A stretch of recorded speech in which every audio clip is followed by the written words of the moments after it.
Hello everybody, welcome back to HardReset.Info channel. Today I'll show you how to easily check the advanced settings of your network on HP DeskJet 4220e.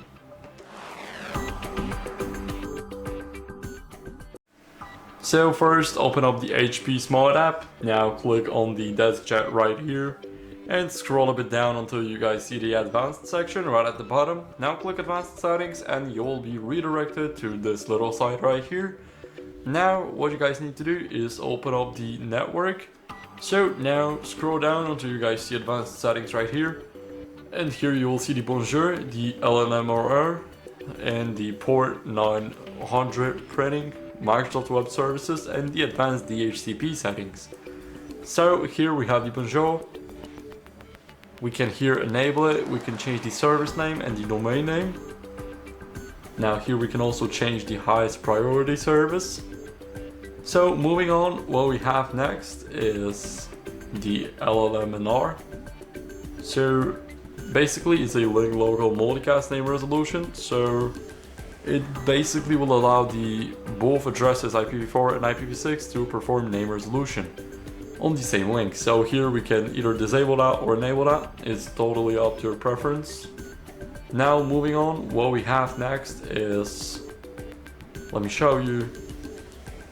We have the port 9100 printing, and here we can basically disable or enable the TCP port for 9100 to print through the port.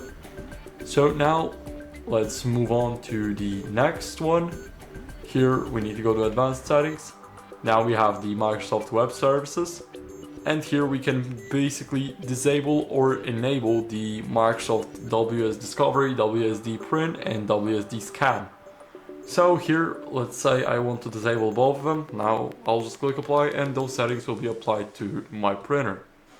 So now let's head back to those advanced settings. And the last one is the advanced DHCP settings. So here we can basically enable the DHCP for IPv4 and IPv6. I do not recommend using the v4 DHCP if you have one already by your router or the access point. So it's a no-no for me, or I do not recommend that. But this is the overview of those advanced settings. Hope you enjoyed this video. If you did, then leave a like, subscribe, and leave a comment. Thank you. Bye.